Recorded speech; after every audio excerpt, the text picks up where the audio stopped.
Majjhima Nikaya. Middle-length discourses. Translated by Bhikkhu Bodhi. Suttacentral.net and suttaz.com.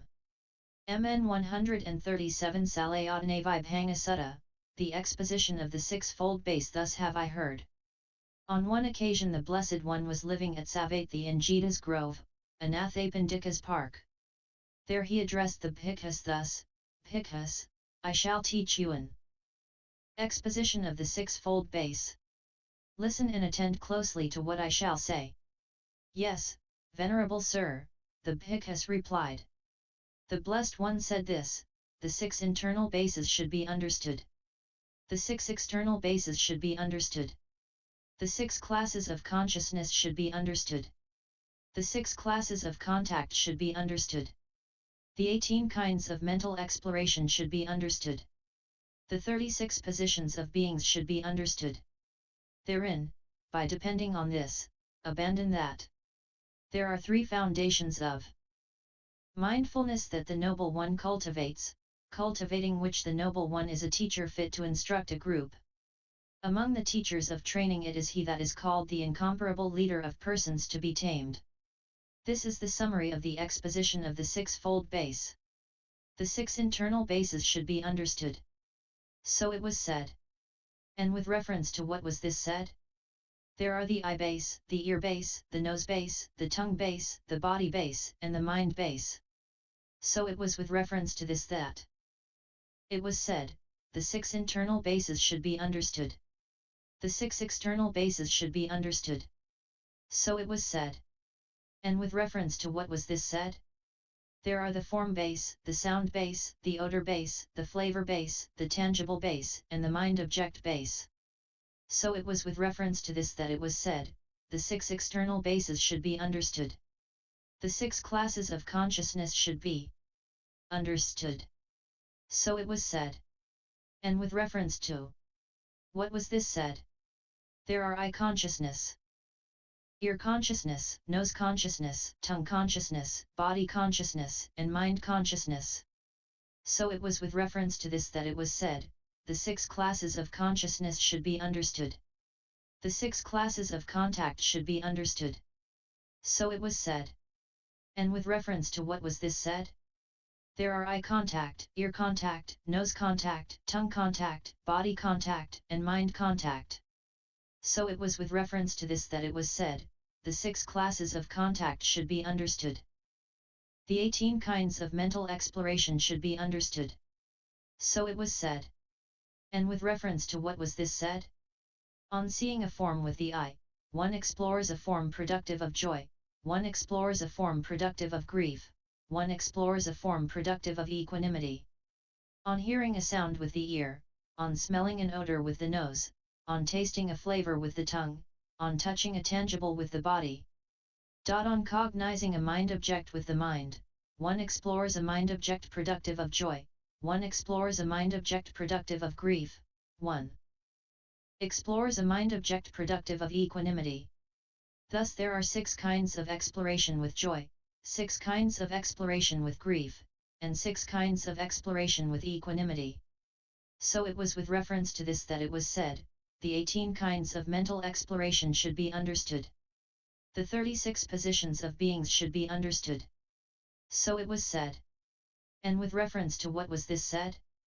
There are 6 kinds of joy based on the household life and 6 kinds of joy based on renunciation. There are 6 kinds of grief based on the household life and 6 kinds of grief based on renunciation. There are 6 kinds of equanimity based on the household life and 6 kinds of equanimity based on renunciation. Herein, what are the 6 kinds of joy based on the household life? When one regards as an acquisition the acquisition of forms cognizable by the eye that are wished for, desired, agreeable, gratifying, and associated with worldliness, or when one recalls what was formerly acquired that has passed, ceased, and changed, joy arises. Such joy as this is called joy based on the household life.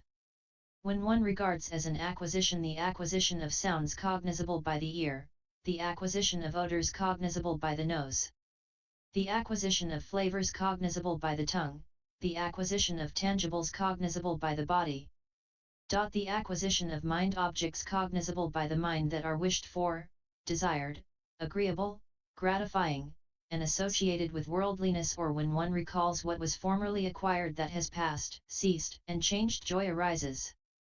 Such joy as this is called joy based on the household life. These are the 6 kinds of joy based on the household life. Herein, what are the 6 kinds of joy based on renunciation?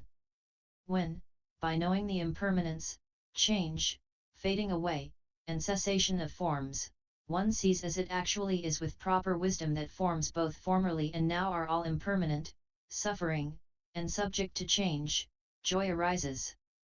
Such joy as this is called joy based on renunciation.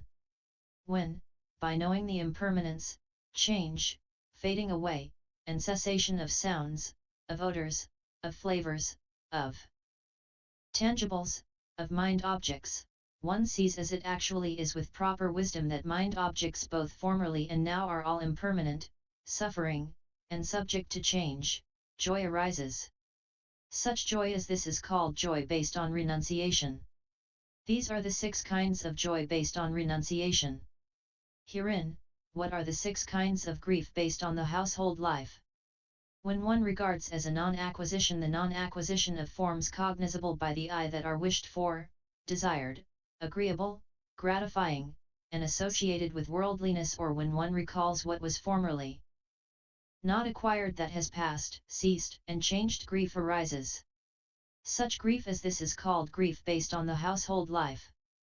When one regards as a non-acquisition the non-acquisition of sounds cognizable by the ear, the non-acquisition of odors cognizable by the nose, the non-acquisition of flavors cognizable by the tongue, the non-acquisition of tangibles cognizable by the body, the non-acquisition of mind objects cognizable by the mind that are wished for, desired, agreeable, gratifying, and associated with worldliness, or when one recalls what was formerly not acquired that has passed, ceased, and changed, grief arises. Such grief as this is called grief based on the household life. These are the 6 kinds of grief based on the household life. Herein, what are the 6 kinds of grief based on renunciation? When, by knowing the impermanence, change, fading away, and cessation of forms, one sees as it actually is with proper wisdom that forms both formerly and now are all impermanent, suffering, and subject to change, one generates a longing for the supreme liberations. Thus, when shall I enter upon and abide in that base that the noble ones now enter upon and abide in? In one who generates thus a longing for the supreme liberations, grief arises with that longing as condition. Such grief as this is called grief based on renunciation. When, by knowing the impermanence, change, fading away, and cessation of sounds, of odors, of flavors, of tangibles, of mind objects, one sees as it actually is with proper wisdom that mind objects both formerly and now are all impermanent, suffering, and subject to change, one generates a longing for the supreme liberations. Thus, when shall I enter upon and abide in that base that the noble ones now enter upon and abide in?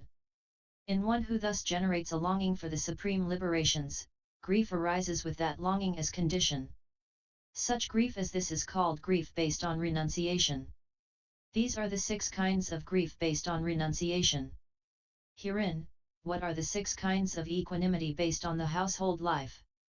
On seeing a form with the eye, equanimity arises in a foolish infatuated ordinary person, in an untaught ordinary person who has not conquered his limitations or conquered the results of action and who is blind to danger. Such equanimity as this does not transcend the form, that is why it is called equanimity based on the household life. On hearing a sound with the ear, on smelling an odor with the nose, on tasting a flavor with the tongue, on touching a tangible with the body, on cognizing a mind object with the mind, equanimity arises in a foolish infatuated ordinary person, in an untaught ordinary person who has not conquered his limitations or conquered the results of action, and who is blind to danger. Such equanimity as this does not transcend the mind object, that is why it is called equanimity based on the household life. These are the 6 kinds of equanimity based on the household life. Herein, what are the 6 kinds of equanimity based on renunciation? when, by knowing the impermanence, change, fading away, and cessation of forms, one sees as it actually is with proper wisdom that forms both formerly and now are all impermanent, suffering, and subject to change, equanimity arises. Such equanimity as this transcends the form, that is why it is called equanimity based on renunciation. When, by knowing the impermanence, change, fading away, and cessation of sounds, of odors, of flavors, of tangibles, of mind objects, one sees as it actually is with proper wisdom that mind objects both formerly and now are all impermanent, suffering, and subject to change, equanimity arises. Such equanimity as this transcends the mind object, that is why it is called equanimity based on renunciation. These are the 6 kinds of equanimity based on renunciation. So, it was with reference to this that it was said, the 36 positions of beings should be understood. Therein, by depending on this, abandon that. So it was said. And with reference to what was this said? Here, Bhikkhus, by depending and relying on the 6 kinds of joy based on renunciation, abandon and surmount the 6 kinds of joy based on the household life. It is thus they are abandoned, it is thus they are surmounted. By depending and relying on the 6 lands of grief based on renunciation, abandon and surmount the 6 kinds of grief based on the household life. It is thus they are abandoned, it is thus they are surmounted. By depending and relying on the 6 kinds of equanimity based on renunciation, abandon and surmount the 6 kinds of equanimity based on the household life. It is thus they are abandoned, it is thus they are surmounted.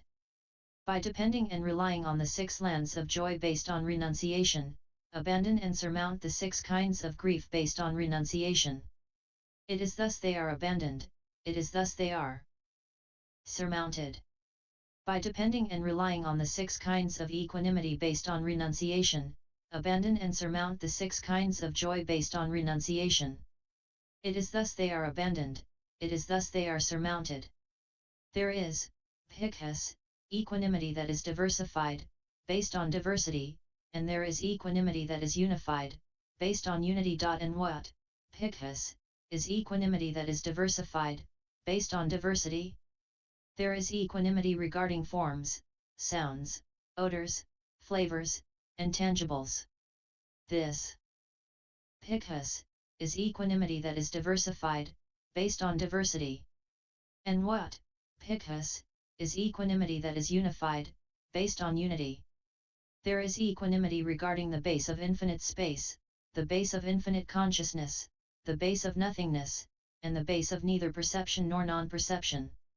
This, Bhikkhus, is equanimity that is unified, based on unity.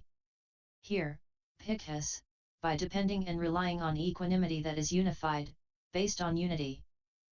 Abandon and surmount equanimity that is diversified, based on diversity. It is thus this is abandoned, it is thus this is surmounted.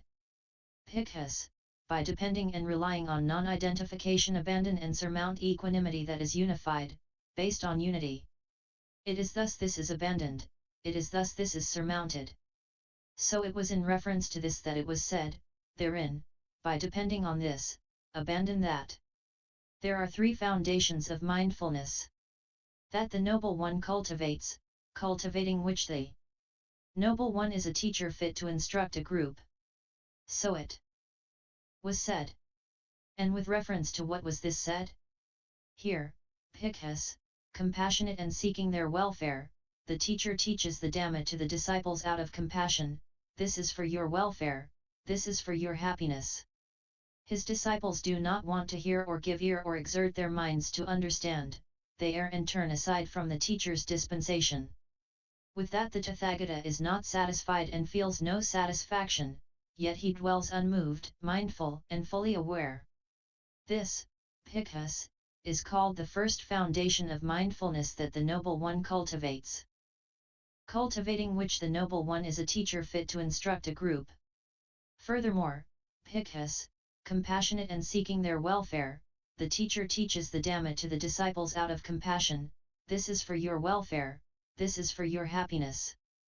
Some of his disciples will not hear or give ear or exert their minds to understand, they err and turn aside from the teacher's dispensation. Some of his disciples will hear and give ear and exert their minds to understand, they do not err and turn aside from the teacher's dispensation. With that, the Tathagata is not satisfied and feels no satisfaction, and he is not dissatisfied and feels no dissatisfaction, remaining free from both satisfaction and dissatisfaction, he dwells in equanimity, mindful, and fully aware. This, Bhikkhus, is called the second foundation of mindfulness that the Noble One cultivates, cultivating which the Noble One is a teacher fit to instruct a group. Furthermore, Bhikkhus, compassionate and seeking their welfare, the teacher teaches the Dhamma to the disciples out of compassion, this is for your welfare, this is for your happiness. His disciples will hear and give ear and exert their minds to understand, they do not err and turn aside from the teacher's dispensation. With that the Tathagata is satisfied and feels satisfaction, yet he dwells unmoved, mindful, and fully aware. This, Bhikkhus, is called the third foundation of mindfulness that the Noble One cultivates, cultivating which the Noble One is a teacher fit to instruct a group. So it was with reference to this that it was said, there are three foundations of mindfulness that the Noble One cultivates, cultivating which the Noble One is a teacher fit to instruct a group. Among the teachers of training it is he that is called the incomparable leader of persons to be tamed. So it was said. And with reference to what was this said? Guided by the elephant tamer, Bhikkhus, the elephant to be tamed goes in one direction east, west, north, or south. Guided by the horse tamer, Bhikkhus, the horse to be tamed goes in one direction east, west, north, or south. Guided by the ox tamer, Bhikkhus, the ox to be tamed goes in one direction east, west, north, or south. Bhikkhus, guided by the Tathagata, accomplished and fully enlightened, the person to be tamed goes in 8 directions. Possessed of material form, he sees forms, this is the first direction. Not perceiving forms internally, he sees forms externally, this is the second direction. He is resolved only upon the beautiful, this is the third direction. With the complete surmounting of perceptions of form, with the disappearance of perceptions of sensory impact, with non-attention to perceptions of diversity, aware that space is infinite, he enters upon and abides in the base of infinite space, this is the fourth direction. By completely surmounting the base of infinite space, aware that consciousness is infinite, he enters upon and abides in the base of infinite consciousness, this is the fifth direction. By completely surmounting the base of infinite consciousness, aware that there is nothing, he enters upon and abides in the base of nothingness, this is the sixth direction. By completely surmounting the base of nothingness, he enters upon and abides in the base of neither perception nor non-perception, this is the seventh direction. By completely surmounting the base of neither perception nor non-perception, he enters upon and abides in the cessation of perception and feeling, this is the eighth direction. Bhikkhus, guided by the Tathagata, accomplished and fully enlightened, the person to be tamed goes in these 8 directions. So it was with reference to this that it was said, among the teachers of training it is he that is called the incomparable leader of persons to be tamed. That is what the Blessed One said. The Bhikkhus were satisfied and delighted in the Blessed One's words. In summary, the Buddha taught the Bhikkhus a series of definitions of the 6 internal senses, 6 external sense objects, 6 groups of consciousness, 6 groups of contacts, 18 mental researches, 36 tracks for creatures, 6 satisfactions to the banished, 3 bases of mindfulness, and the supreme trainer of the human heart. The Buddha also talked about the joy, grief and equanimity based on household life, and that based on renunciation, followed by the topic on the 3 foundations of mindfulness. References 1.